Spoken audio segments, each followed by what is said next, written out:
Hello, everyone, and happy Wednesday. It's another Dream Design podcast. I'm your host, Amy Lee Westervelt, and I am so honored. I usually say excited, but I'm honored this time because I have a really incredible soul here as my guest today. He happens to be one of my clients, but he's also a friend.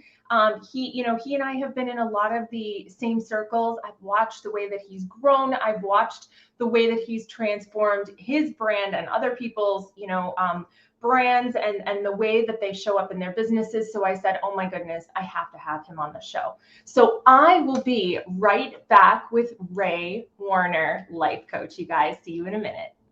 You're listening to the Design Your Dreams podcast with Amy Lee, the show that challenges you to stop chasing your dreams and start designing them. Each week, I invite powerhouse creators who have built their dream businesses to come and share their words of wisdom and stories of courage. It is my hope that through the journeys of these incredible dream builders, you too will be inspired to design and build a life and business beyond your wildest dreams. So guys, I'm so excited for my guest today. As I was telling you, it's Ray Warner. He's a life coach, but let me tell you why I love this guy so much. He is one of the few coaches, maybe not one of the few, but there are not a lot of coaches, and he's one of them, and so am I, that really make it clear that we're not perfect, right? Like we have our own idiosyncrasies. We have our own things that we're dealing with. And in the coaching space, we're not afraid to be like, hi, I'm a human and I can help you. I'm a human and I can help you deal with this. I'm a human and we can work on this together. And so one of the things I really love about him is how real he is. And when you guys meet him, you're going to love him too. So without further ado, welcome Ray Warner to the show. Hi. Hey, Amy Lee. Hey, everybody out there. It's great to be here. Thank you for having me. Absolutely. It's great to have you. I'm so excited for us to chit chat. Guys, if you have questions for Ray, feel free to look at me. I've got my microphone like in another country right now. If you have questions for Ray, feel free to drop them in the comments. But I think one of the really powerful things about Ray, you guys, is that, he is at the beginning of his professional coaching journey, but he's not a new coach in any way. And I'd love to hear you talk a little bit kind of about where did you come from? Not like, from your mom and dad, but like, where did you come from in terms of like, what were you doing before you decided to branch out into coaching, or what were you doing and might still be doing? So, yeah, I have over 20-year career in tech support and training and supporting people on like their internet services or their phones. And about 3 years ago, I was let go from the company I was at because they were downsizing, and training doesn't bring in money. So I tried, let's reinvent myself. And my first pivot was politics. I was like, oh, I'm going to get into politics. I'm going to change the world. I'm going to do all these things. And that didn't align. It really didn't speak to my soul. It felt, well, toxic. Toxic is that's what our politics are these days, is toxic. And I spent some time kind of lost, looking for, where do I get to go next? What is next for me? And so a friend of mine who saw something in me that I never saw. I never saw myself really as a leader. I was like a follower or a support person. So a friend who saw leadership in me invited me to this emotional intelligence and leadership seminar session. And it changed my life. It opened me up to possibilities, to connection, to joy. I'd really been sleepwalking through life up to that point. And as part of these trainings, there's small groups where there's a coach. My first real experience with life coaching or coaching at all like that. And I was fascinated. So when I finished, we have the ability to go back, and for the next people to go through the program, we get to be that coach. So I stepped into that, and I loved it. I fell in love with it, and I'm really good at it. I found I'm an amazing coach. I hold a safe space for openness and vulnerability, and the powerful questions. I ask the powerful questions. It's like my instinct to ask the powerful questions. And so I've been doing that it's been nearly 2 years, volunteer emotional intelligence and leadership training. or coaching. And it was the beginning of this year that I decided, I love this so much. I want to make a bigger impact on the world. Right now, I'm still working in IT and training users of voice over IP phones. But I wanted to make an even bigger impact in the world. And coaching seemed like the natural thing for me. And so in January, I decided I'm going to branch out and become a actual professional being paid for it life coach in my own container. So, and that's the history of me. I love that. And I want to go back to two different things that you said. So, and now I'm going to go in backwards order because I forgot the first one. And hopefully when I talk about the second one, I'll remember the first one. But the second one was about how you were saying, a paid like life coach and how you made that transition between like, I'm going to do this as volunteer to I'm going to do this, and get paid for it. And I think that's a really powerful thing that I want to talk about for a minute. Because people don't realize when we give something away for free, or even when we give something for less than the value, we are robbing that person of the transformation that could be had as a result of us providing that service. So that big long paragraph basically means that if somebody doesn't pay, they don't have the same value. They're not going to get the emotional and the energetic investment out of it because they didn't put it in. Now, that's not to say that we shouldn't all do things, like I have scholarship programs for some of my stuff, but there has to be an energetic exchange that comes with testimonials, that comes with doing the work, that comes with getting the word out. So it's really important that we understand that when we switch over, when we feel comfortable providing our services for compensation, it's as much for the client, 1,000,000%, right, as it is for us. And so I think that you demonstrated that beautifully, and I appreciate you mentioning that. And now I'm vamping to try to think of what the first thing was, and I don't remember it. So if it comes to me, I'll think of it. But this is what happens, right? Like you're like, oh, I want to say something about that. Okay, so in the the coaching and learning about it and all that stuff, obviously this is something that oh, I know what it was, I remember now. So when you have these feelings, right, about something that you really want to do, like I really want to do this coaching, I love the way it feels, it's important to recognize, and I think you're going to agree with me, that's the universe being like, I know, silly, because that's what I want you to do. That's the wholeness I want you providing in the world. And so this is a perfect example of you recognizing that and going after it, right? Not saying, oh, well, I can't do that. Oh, that's too big for me. Like it's a really powerful person to pivot into something that doesn't necessarily have a way forward, that doesn't necessarily, have a path, so to speak, and to do it anyway. And I think that in and of itself is such, role model quality for anybody who wants to get into coaching and or entrepreneurship. So bravo on that. Thank you. Thank you. Yeah, it's like when I got into it, I didn't know what I didn't know. There was so much I thought, oh, I'll just say on Facebook, I'm a coach, and people who need coaching would come to me. And I had no idea what I didn't know. And it's a long learning process. And it's being an entrepreneur is not for the faint of heart. I know that that's a statement out there that a lot of people say. And it requires you to really have this grit and this tenacity and this, this is my vision and I'm committed to it. My vision for the world is to create a world where people get to live in togetherness, love, and connection. And this is my contribution to that. And if I didn't keep going on it, then that would mean I'm not really committed to my vision. My vision is not important to me. That's what I would be telling the universe. And what's the universe going to give back to me if I do that?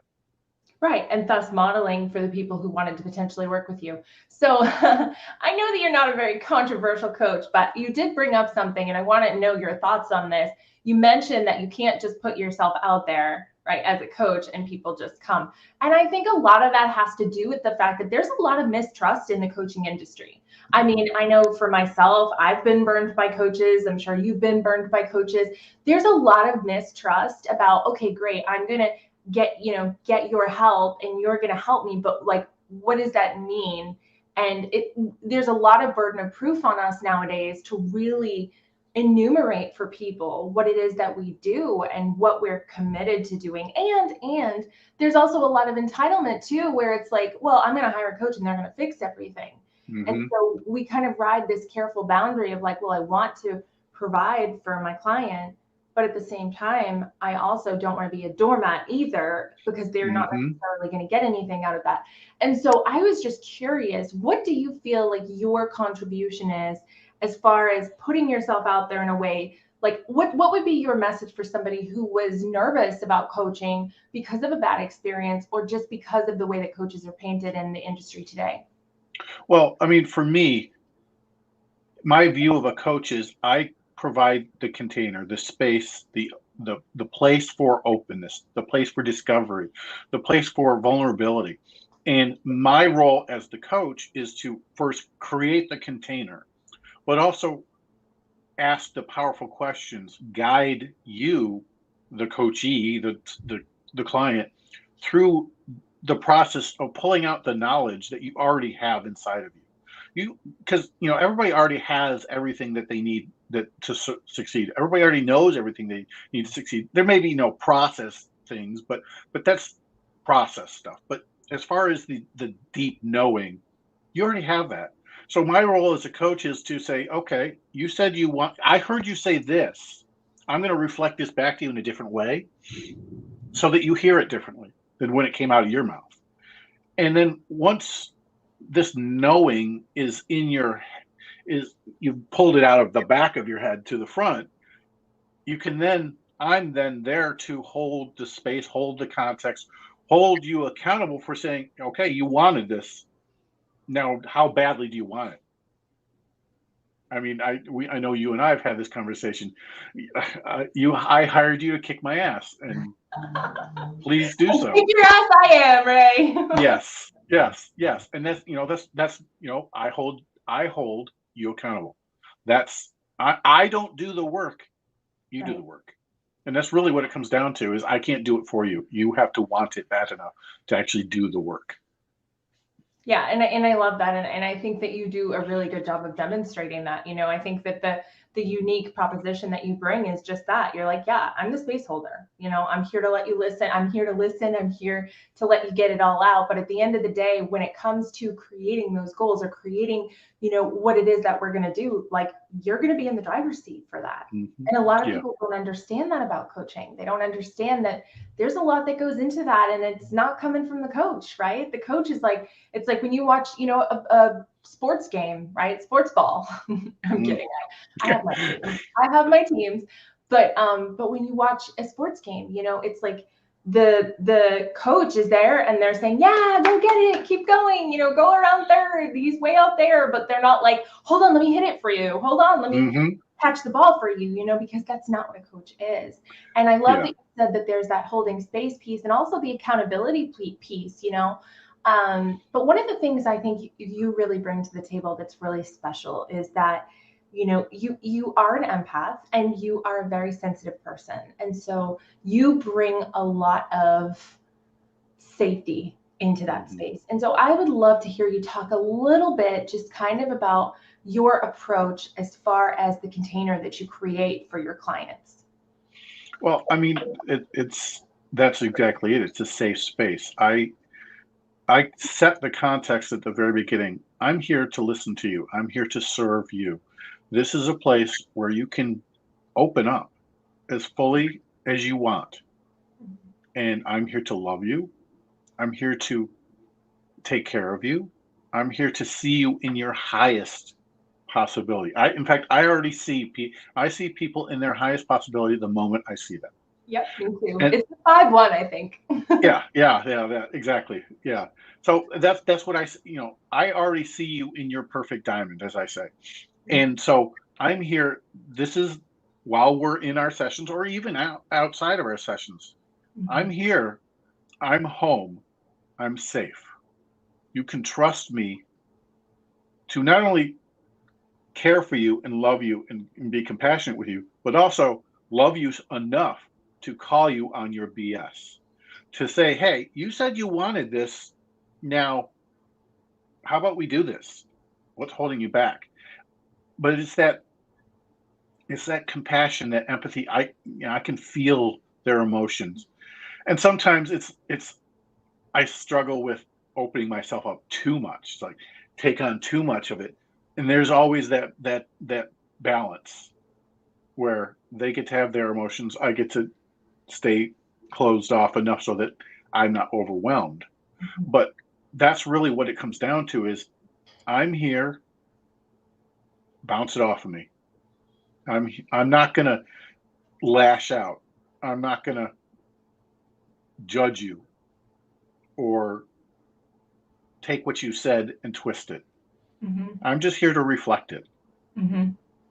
That's really what it is. I'm your mirror, whether it's reflecting back what you said or showing you things that you can't see because the mirror can't or the camera can't film itself. I love that. And I love the fact that, you're kind of committed to, I think different coaches have different ideal clients, right?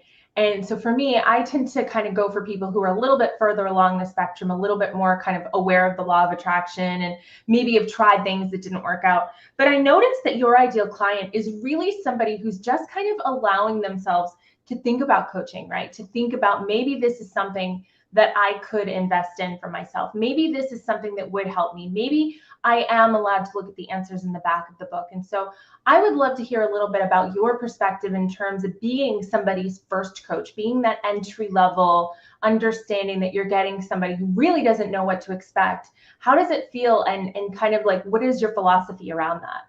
Well, part of it is explaining to these people who've never experienced a coach really what a coach's role is and really so that they can understand what, as I've been saying, what my role is and how I can support you. But another aspect of it, and this is something I've run into with a few of my calls recently, is some people feel that they can coach themselves. What do I need a coach for? I can, I've gone over that, and but my question to them is, how many times have you gone over that same thing over and over again? This is what a coach can do for you. If you've never experienced it, it's like it's the interruption, the disruption of the patterns that have been holding you back for so long. And again, like I said before about the mirror, you may not even be recognizing these patterns at all. You may not be aware of them. So this is my job as a coach to so you can see this and be that interruption. Um, but yeah, that's really it, and it's all about the safety, knowing that I'm here for you. I'm here with you. We're going to do this together. Because a lot of people who've never had a coach, they don't know. They think that coach is like the boss that runs the sessions or whatever. This is a partnership. We're doing this together. Absolutely. I love that. And so, being someone who works with first time coachees, I understand that you're running some kind of a special, or there's some kind of, in case people want to tap into coaching for the first time. You want to tell us a little bit about that? Yeah, it's this is something I'm trying to. It's end of summer special. I mean, Labor Day is on Monday for those of us in the U.S. So it's until Labor Day. I'm offering a bundle of 5 half-hour coaching calls for $500. That's And unreal. I yeah, mean, nobody can compete with that. That's like, Walmart prices when it comes to coaching. Like, and yeah, I think that we need that though sometimes, right? We need people to be able to get in at an entry level, and kind of see what it's all about. So that's I mean, wow, like that is some serious servant leadership right there. So how do people get a hold of you if they want to take advantage of that? If they want to, get with you, are there like payment plans? Can they message you? What's that all about? yeah. The easiest way to get a hold of me is on my Facebook page. My name is Ray Warner. I know some people's aren't really the same, but yeah, it's that simple. And send me a private message on Facebook. I'm also on Instagram. My Instagram handle is a little weirder, but you can search by my name, Ray Warner Reinvention Coach, and that'll come up. And yeah, those either one of those two are the easiest ways. I also have a Calendly link on my Facebook profile as well that people can just schedule a call if you just want to schedule a call. But reach out via Facebook Messenger. That's probably the best way. I love that. Yes. And it is the best way because Ray is so approachable and so easy to talk to and just a total sweetheart. But I will be careful, you guys. I will say be careful because when I'm done with him, there will be no $500 packages. This man will be one of the most exclusive coaches because he is going to come and see how incredible he is, just like I do now. So just if you're thinking about taking him up on that, you better do it before I convince him otherwise. Mm-hmm. So if any of you guys out there watching, and we've had quite a few folks watching, we're on YouTube, we're on 2 different channels, 2 different business pages rather, we're on my personal page and we're in my group. So if you guys have any questions, feel free to drop them in the comments at this time. If you have questions for Ray about how do you become a life coach, how do you work with Ray, what's his favorite pizza, like whatever you want to ask, go right ahead and ask those in the comments right now. As we said, the way to get hold of him is you go to his Facebook page. You can, his Facebook profile. You can send him a message. He'll get right back to you and he can talk to you about, potentially signing up to talk to him. He's really easy on the phone. So if you, if you want to just jump on a consult and just kind of see, lots of coaches, we do free consults simply because we want to kind of feel the energy and see if it's a good fit for us as much as it's a good fit for you. So a lot of people, when a coach, and this is just my own personal experience, when a coach provides you with the opportunity to have a free consult, don't be uncomfortable to say like, hey, is this a sales call or are we just doing like a rapport call? And I know for me and Ray, like that's exactly what it is. It's like, hey, let's get to know each other. So the person behind all the content you're going to see in my group, or if you see in my page, that's really what it's about for us. And so you as a consumer and, as the potential client have a right to ask those questions. So feel empowered to do so for sure. Definitely. Yeah. I'm open to questions. I'm an open book. If anybody has any questions, like my favorite pizza has to have meat on it, lots of meat on it. I like that. Yeah, my favorite pizza is hamburger and tomato. Not weird. So, New York style or deep dish Chicago? So I'm from Boston, and we have what's called bar pizza. It's like this big, like everybody gets their own, and it's super thin crust, and it's like oily. There's this place called Poopsie's back home that, oh my gosh, when I go back, they better still be there. But it's like oily and like really cheesy and a very like umami, very like savory pizza. Yeah, that sounds like New York style, only instead of it being in triangles, it's a different shape. And you have to be able to fold it up and eat it and walk, because that's the best part about New York style pizza. You fold it up and just eat it while walking. So pizza that I'm talking about, a piece is probably about that big. Oh, wow. Yeah, they're tiny. They're like, you could like a family would get like 5 or 6 pizzas, and then like everybody gets a little bit. I'll send you a picture later of Poopsie's pizza. Yeah, definitely. Because New York style, there's huge slices, like as big as your head. No, they're tiny. I think it's called bar pizza. I don't know. Some of my Massachusetts friends chime in and talk about bar pizza. So guys, as you know, Ray is in my group, which is Dream Building Entrepreneurs. If you have any questions, if you want to ask him things, maybe in a more semi-private setting, right? You don't necessarily want to ask with your grandma being able to see it on this comment thread. That's totally fine. You can go in my group, Dream Building Entrepreneurs, here on Facebook, and you can chat with Ray all day. He'll be available. So if you haven't already joined that group, it is facebook.com/group/unstoppable dreaming.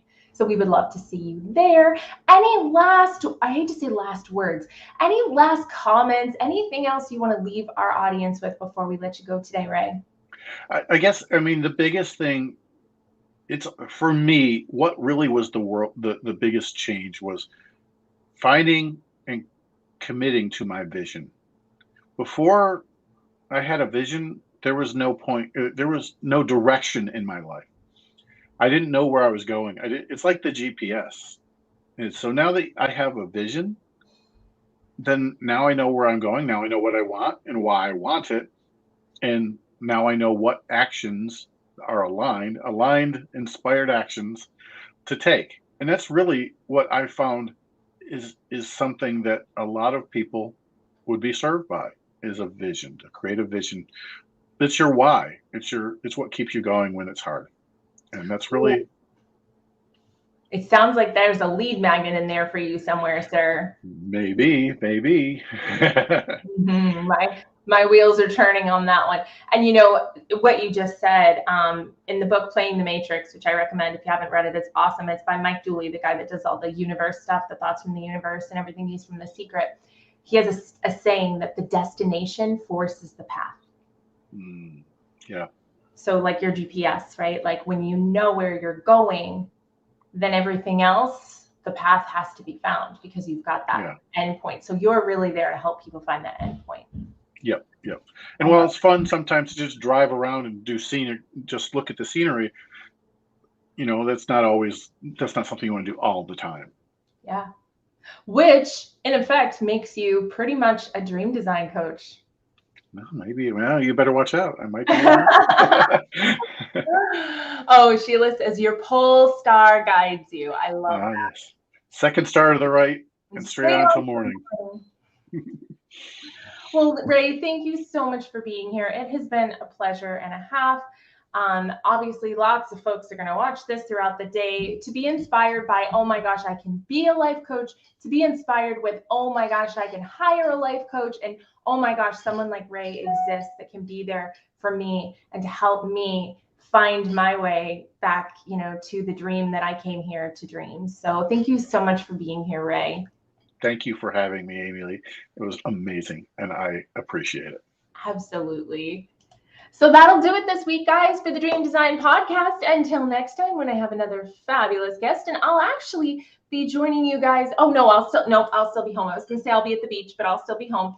Next week, I'll have another fantastic guest. I am so excited to see who it is and to get to know them just like I did with Ray today. So make sure you guys follow him, talk to him. He's a really amazing creature. If you haven't felt his energy, if you're not an energy feeler, let me feel it on your behalf and tell you he is really an amazing human. So until next week, guys, may you be happy, may you be healthy, may you be safe, and may you be at peace. Namaste.